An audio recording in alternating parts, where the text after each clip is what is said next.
인류 역사는 발명의 역사라고도 할 수 있습니다. 세계를 발전시키고 우리의 생활을 변화시킨 수많은 발명품들은 그 하나하나가 다 자기의 발명 역사를 가지고 있습니다.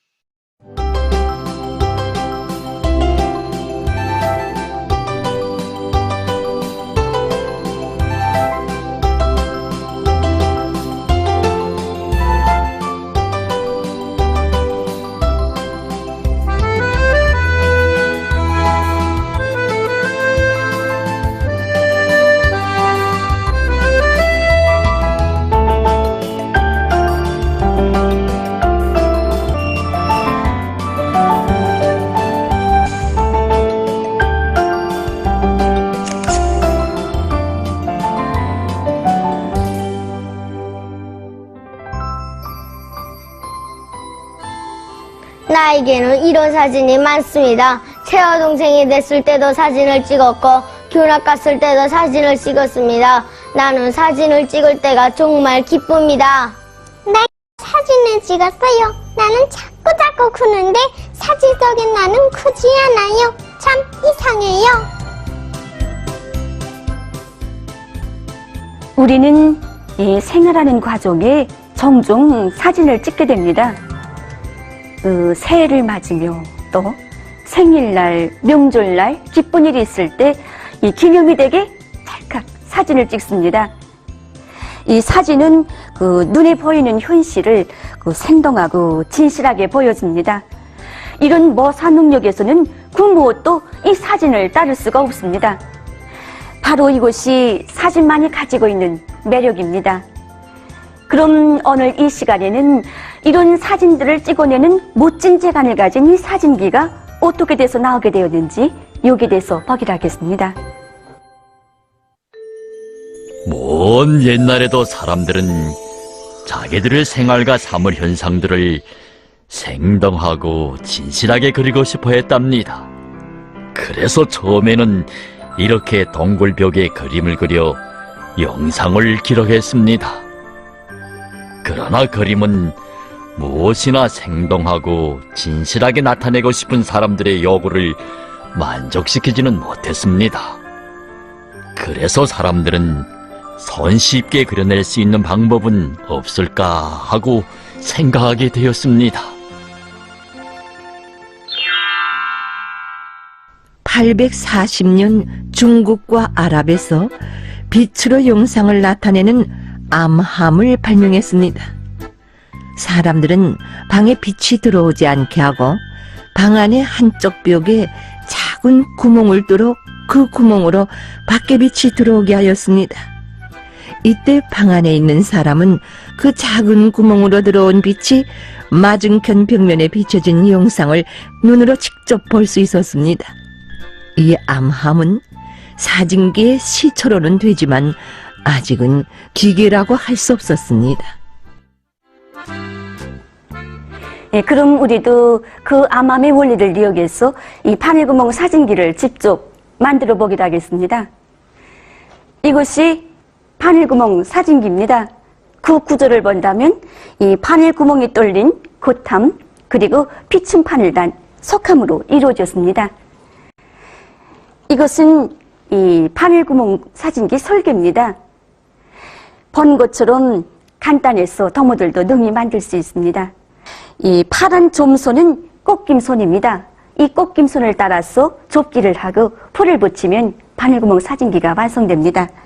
본 것처럼 이 석함은 겉함에 들어갈 수 있게 좀 작게 설계됐습니다.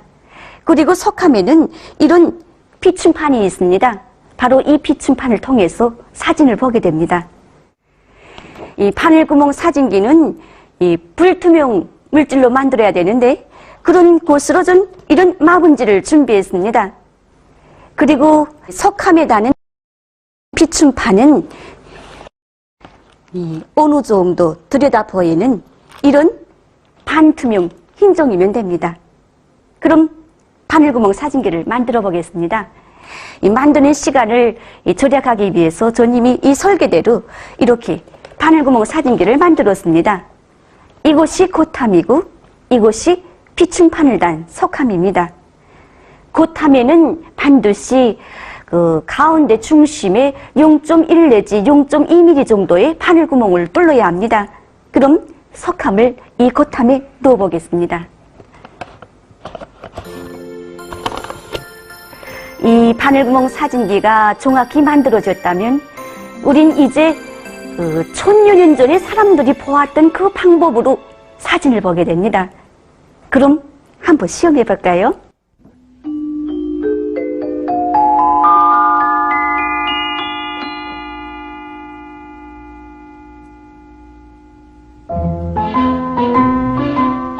그럼 이렇게 고꾸로 보이는 것은 무엇 때문일까요?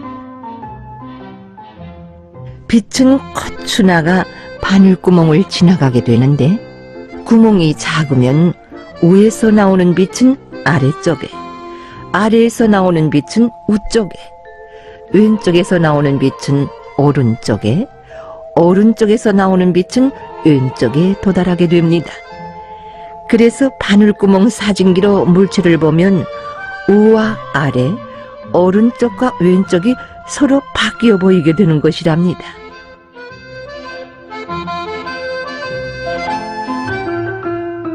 이것이 사람들이 시도한 사진 기술의 가장 최초의 형태였습니다. 그때 시기의 사람들도 바로 이렇게 거꾸로 비춰진 영상을 보았습니다.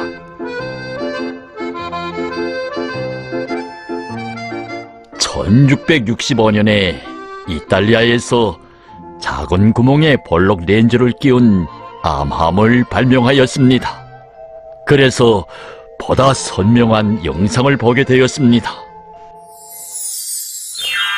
1700년대에 간편한 휴대용 암함이 발명되어 미술가들 속에서 유행되었습니다. 아저씨, 통 안에 이 주전자의 모습이 비춰졌나요? 그래, 지금 투영된 영상 위에 종이를 놓고 따라 그리고 있어.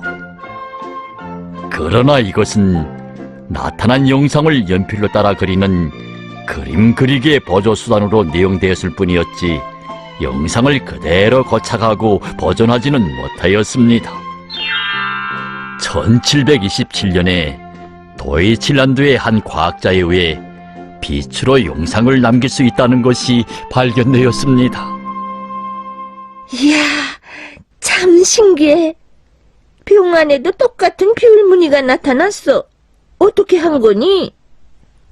질산운을 담은 병에 검은 무늬를 붙이고 햇빛을 쬐이자 영에게도 같은 무늬가 생겼어.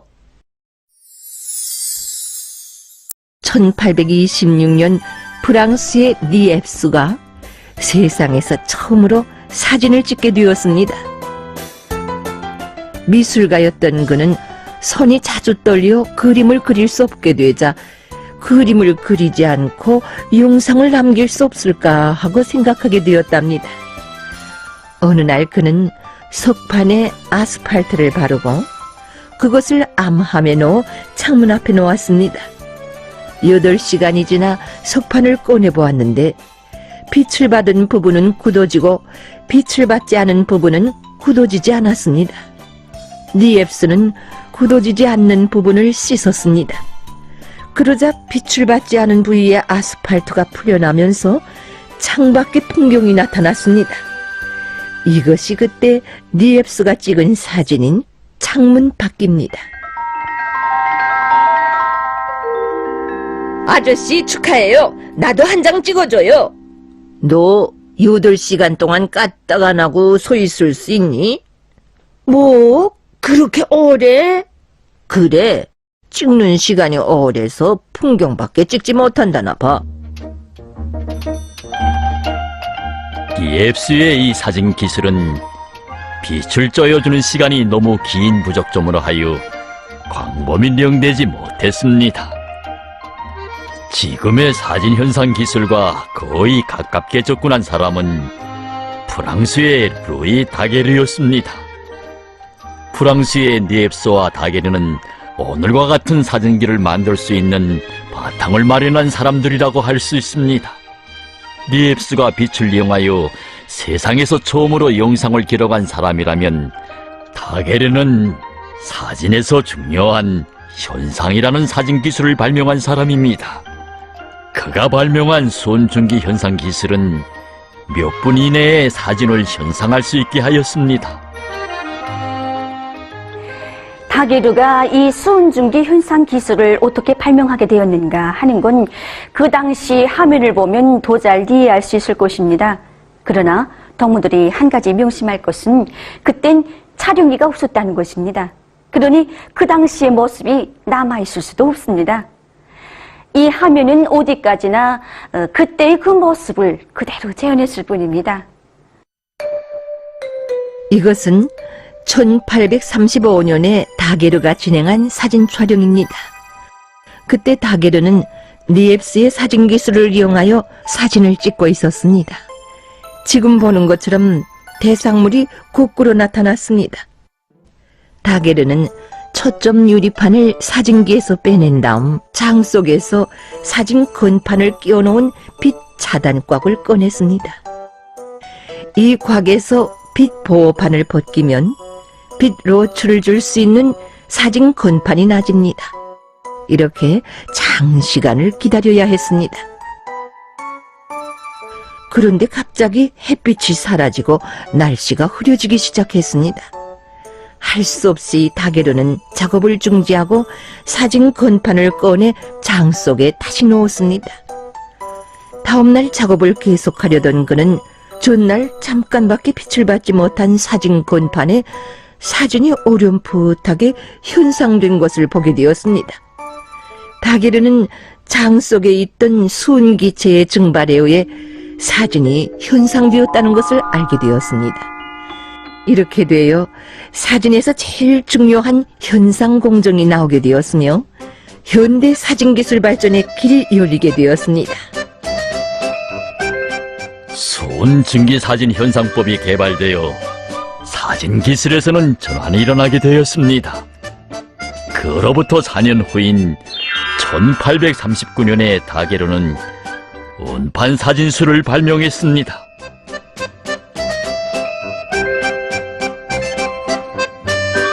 이 사진은 다게르가 발명한 운판 사진술로 찍은 사진입니다.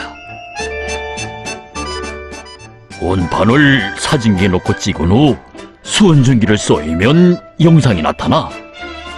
다게르가 운판 사진술을 발명한 1839년 8월 19일은 세계 촬영술의 날로 되었어.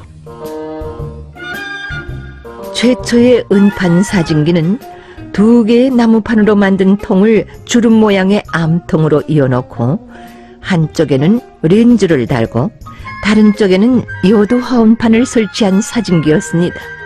그러나 한 장밖에 만들 수 없고 찍는 시간이 길어 움직이는 대상을 찍을 수 없었으며 사진의 좌우가 바뀌는 결함이 있었습니다.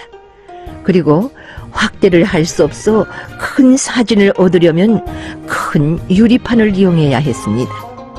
이 사진 설비는 사진사가 이동할 때마다 50kg이나 되는 사진 도구와 시약, 검은 천막, 유리판 등을 가지고 다녀야 했기 때문에 여간 불편하지 않았답니다.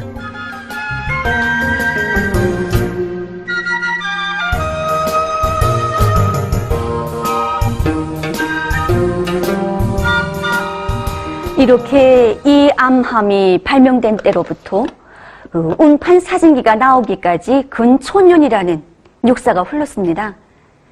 참으로 오랜 세월이 흘러서야 사람들은 자기들의 생활과 삶의 현상을 생동하고 진실하게 그리려는 그 소원을 어느 정도 이루게 됐습니다.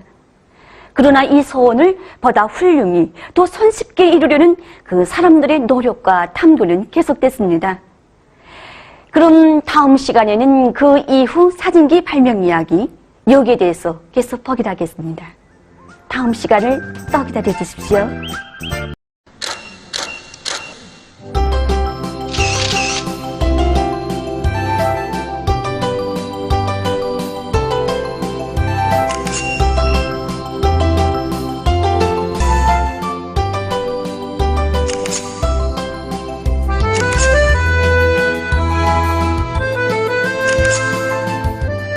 오늘은 내 생일입니다. 그래서 사진을 찍었습니다. 나한텐 이런 사진들이 정말 많습니다. 사진을 두고두고 볼 수 있어 참 좋습니다.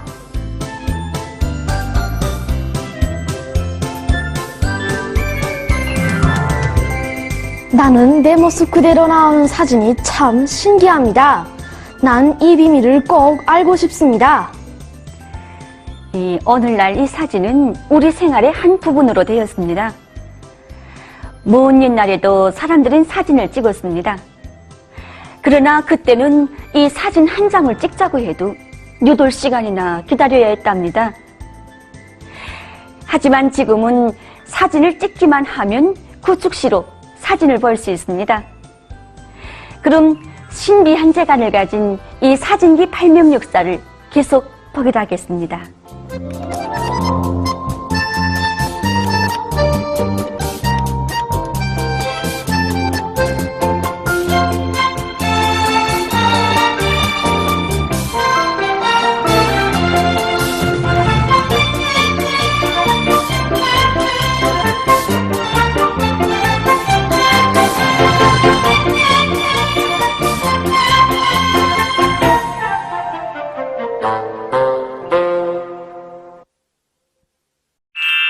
(1839년에) 다게르가 음판 사진기를 발명하기는 했으나 이 사진기로는 사진을 한 장밖에 만들 수 없고 또 사진의 좌우가 바뀌는 결함이 있었습니다. 그래서 1841년 영국의 톨보트가 이런 결함을 없앤 음화 양화 사진술을 발명했습니다. 이 사진술은 여도화원 인화지로 음화사진을 만들고 그 음화사진을 다른 인화지에 옮겨 양화사진을 얻는 사진술이었습니다. 이때부터 한 개의 음화사진으로 여러 장의 사진을 뽑을 수 있게 되었습니다. 그럼 털보트가 발명한 음화양화 사진술에 대해 덕모들이 알기 쉽게 설명해 보겠습니다. 물론 털보트가 이거 발명한 이거 음화양화 기술이 있을 당시에는 이런 필름이 없었습니다. 그저 다만 필름보다도 정의를 이용했습니다. 음화라고 할 때에는 검은 것은 밝게 보이고 밝은 것은 어둡게 보이는 것이었습니다. 이제 덕모들이 보다시피 이제 여기 흑색 필름인 경우 색감한 머리칼 부분은 밝게 나오고 이제 밝은 얼굴면은 어둡게 나오지 않았습니까? 이렇게 이 음화 필름에 빛을 쪼여서 현상 처리했을 때 이런 실물 그대로의 사진이 어두워졌는데 이것을 보고 이제 양화라고 했습니다. 1851년에는 은판 사진보다 빨리 찍으면서도 질이 좋은 유리 사진술이 발명되었습니다. 유리판에 요도화운을 바르고 그것이 마르기 전에 사진기에 넣어 사진을 찍어야 했습니다. 그래서 습한 사진이라고 불렀습니다. 사진을 찍는 공정이 좀 복잡하기는 했으나 사진은 아주 잘 찍혔습니다. 이때부터 필름과 인화지가 갈라지기 시작했습니다. 30초면 충분하니 이젠 얼마든지 인물 사진을 찍을 수 있게 되었어. 형, 저 사진기로 한 장 찍어주렴. 사진기를 좀 빌려줄래요? 이건 다루기 힘들어 전문가들만이 찍을 수 있단다. 1871년 영국에서 건판 사진술을 발명했습니다. 요리판이 마르기 전에 사진을 찍어야 하는 수판 사진과는 달리 아무 때나 사진을 찍을 수 있어 쓰기가 한결 편리했습니다. 그러나 깨질 위험성은 여전했습니다. 도리 필름을 쓰는 사진기가 나오면서 사람들은 더는 이런 걱정을 하지 않게 되었습니다. 1888년 이스트맨이 도리 필름을 쓰는 작고 가벼운 함형 사진기를 발명했습니다. 도리 필름이 쓰이면서부터 사진기는 그 크기가 급속히 작아졌으며 한 번에 수십 장의 사진을 찍을 수 있게 되었습니다.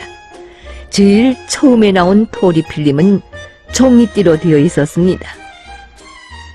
샤타를 찰칵 누르기만 하면 모든 모습이 필름에 남아. 토리식으로 된 필름이 들어있어 사진기가 작고 다루기가 쉬워. 이젠 나도 찍을 수가 있거든. 그러나 이 사진기는 사용자들이 자체로 필름을 교체할 수 없었습니다. 그래서 필름을 다 쓴 다음에는 할 수 없이 사진기를 상점에 가져가서 새 필름으로 교체해야 했습니다. 자, 필름을 다 쓴 사진기를 가져왔으니 새 필름을 끼워주시오. 예, 그러지요.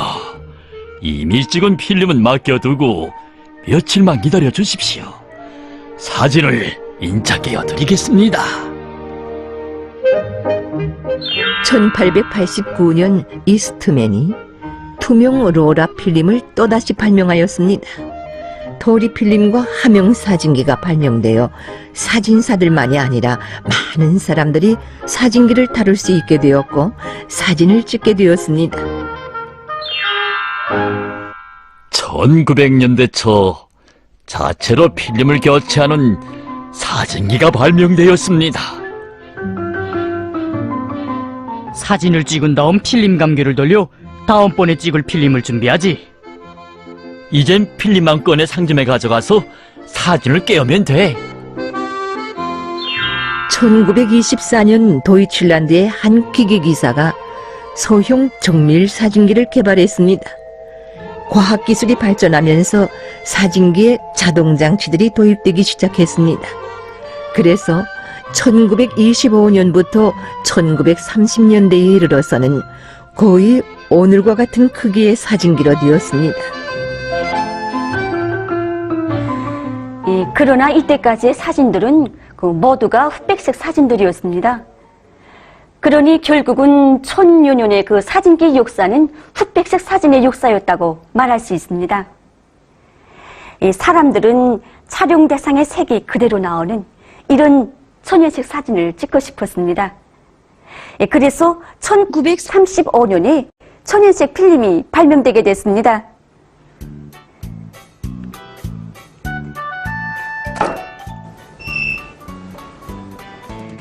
비로소 사람들은 자기 색 그대로의 이런 천연색 사진을 찍게 됐습니다. 사람들에게는 사진에 대한 또 다른 요구가 나섰습니다. 사진을 찍자마자 그것을 보고 싶은 것이었습니다. 그 당시 사진기들은 필름을 다 써야만 필름을 뽑을 수 있었답니다. 만약 채 쓰지 못한 필름을 뽑으면 필름이 못 쓰게 되었습니다. 필름을 다 썼다고 해도 사진으로 보자면 시간이 걸렸습니다.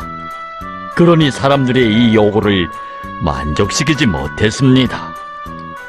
그러나 마침내는 사람들의 이 소원을 이루게 해준 사진기가 발명되게 되었습니다. 그 사진기 발명가가 바로 랜드였습니다. 자, 얘야, 아빠가 사진을 찍어주마. 내 사진을 보자면 또 얼마나 기다려야 하나요? 난 사진을 찍자마자 보고 싶은데 그런 사진기는 없나요?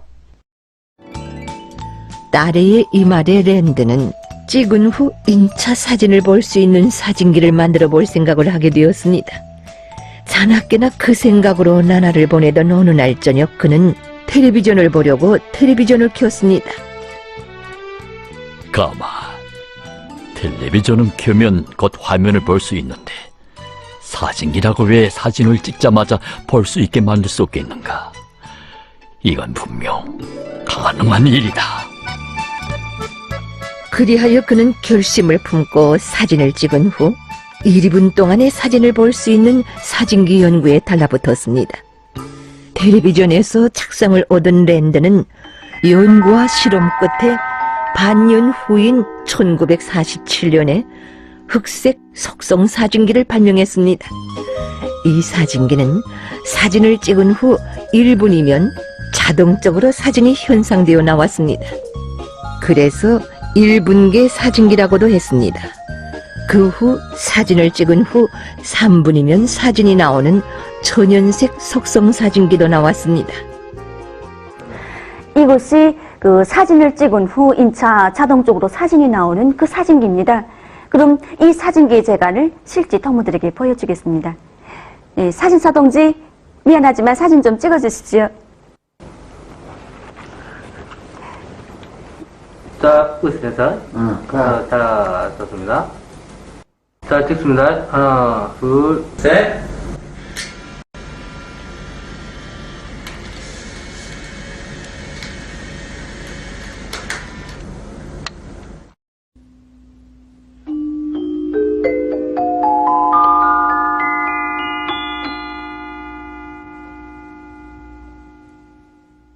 이 사진기로 찍은 사진이 이렇게 나왔습니다. 이렇게 이 사진을 찍은 후 인차 사진을 볼 수 있어 이 사진기에 대한 사람들의 인기가 한때 대단했습니다.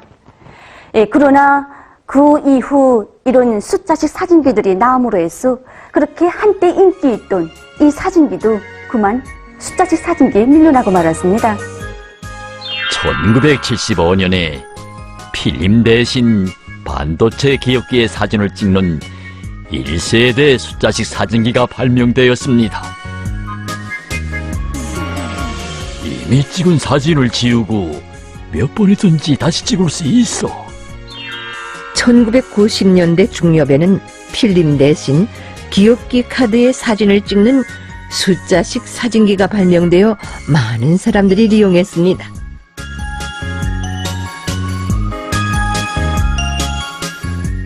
찍은 사진을 깨우지 않고도 그 자리에서 볼 수 있어 사람들이 아주 좋아했습니다.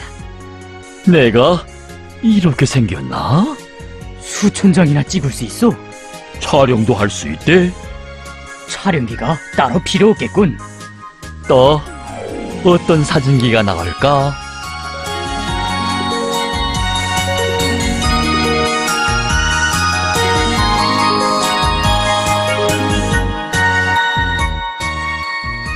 이 동무들 사진기 발명 이야기는 여기서 끝났습니다. 그러나 앞으로 그 이야기는 계속 이어질 것입니다. 보다 더 멋있는 이런 사진기들이 앞으로도 계속 나올 수 있으니까요. 혹시 동무들 가운데 멋진 사진기를 만들어 볼 꿈을 하는 이런 동무들도 있을 겁니다. 발명은 절대로 신비한 것이 아닙니다. 발명의 꿈을 간직하고 열심히 배우고 또 배운다면 그 꿈은 언제든지 이루어집니다. 그럼 만화로 보는 발명의 역사 다음 시간을 또 기다려 주십시오.